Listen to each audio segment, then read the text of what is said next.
So as part of your work in determining the central message of a text, I'd like to read with you this story, The Kissing Hand by Audrey Penn.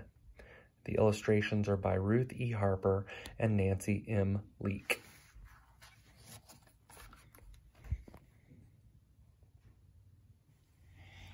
Chester Raccoon stood at the edge of the forest and cried, "I don't want to go to school," he told his mother. "I want to stay home with you. I want to play with my friends and play with my toys and read my books and swing on my swing. Please, may I stay home with you?"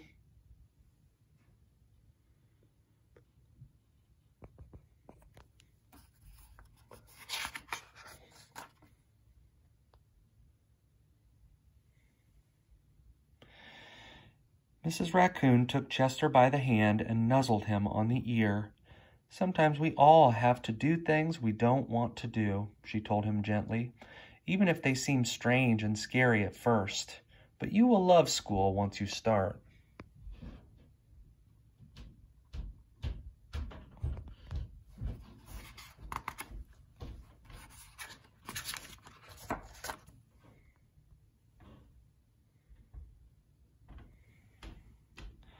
You'll make new friends and play with new toys, read new books, and swing on new swings. Besides, she added, "I know a wonderful secret that will make your nights at school seem as warm and cozy as your days at home."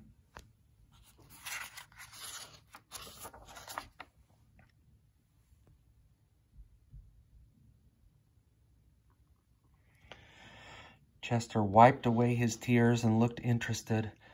"A secret? What kind of secret?" "A very old secret," said Mrs. Raccoon. "I learned it from my mother, and she learned it from hers.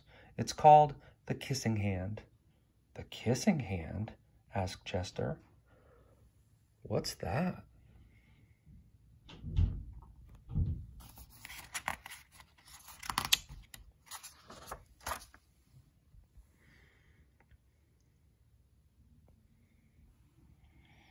"I'll show you."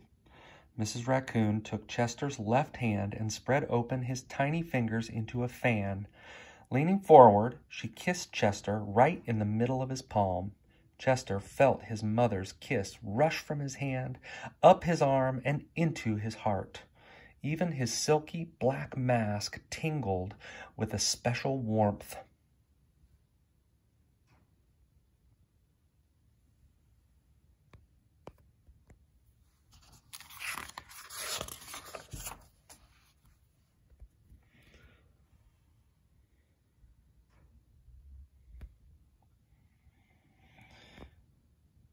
Mrs. Raccoon smiled. "Now," she told Chester, "whenever you feel lonely and need a little loving from home, just press your hand to your cheek and think, 'Mommy loves you, Mommy loves you.' And that very kiss will jump to your face and fill you with toasty, warm thoughts."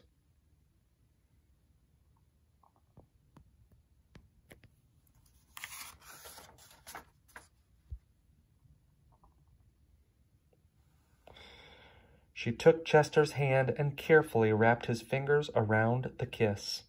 "Now, do be careful not to lose it," she teased him. "But don't worry. When you open your hand and wash your food, I promise the kiss will stick."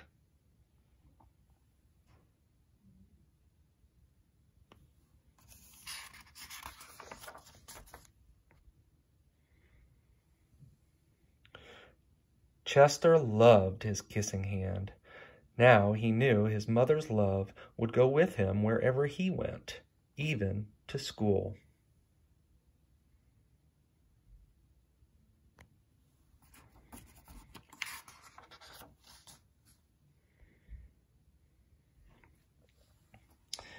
That night, Chester stood in front of his school and looked thoughtful. Suddenly, he turned to his mother and grinned. "Give me your hand," he told her.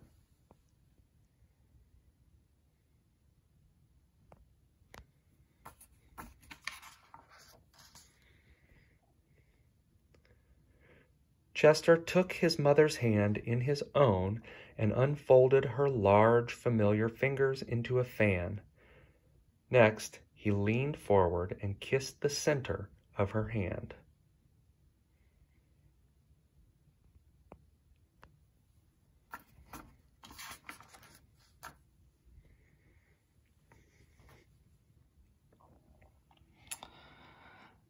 "Now you have a kissing hand too," he told her. And with a gentle goodbye and "I love you," Chester turned and danced away.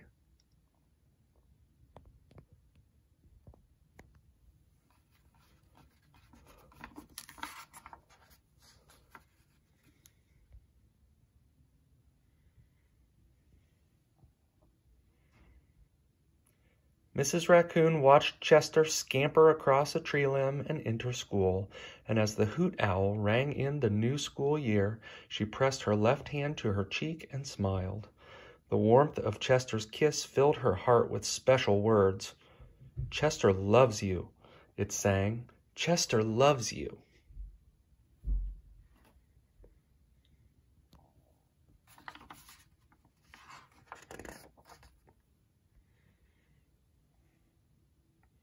I love you.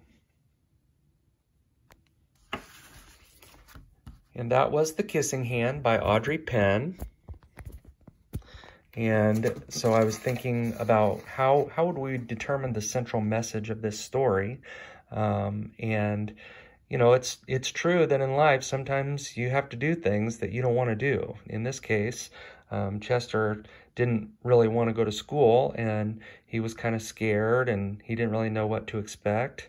But from the text and from the story, we can determine that it's easier to do difficult things when you're loved and supported. But when you're apart from that love and support, it seems like it's not even there. But I think that what the central message of The Kissing Hand is that by her planting that kiss in his palm and telling him that it would stay there, that love stays with you even when you're apart from the person you love, and that love and support can give you the strength to do the difficult things that you sometimes have to do. I hope you enjoyed the story. Again, good luck, and if you have any questions, reach out to me by text, by phone, or by email. Have a good day.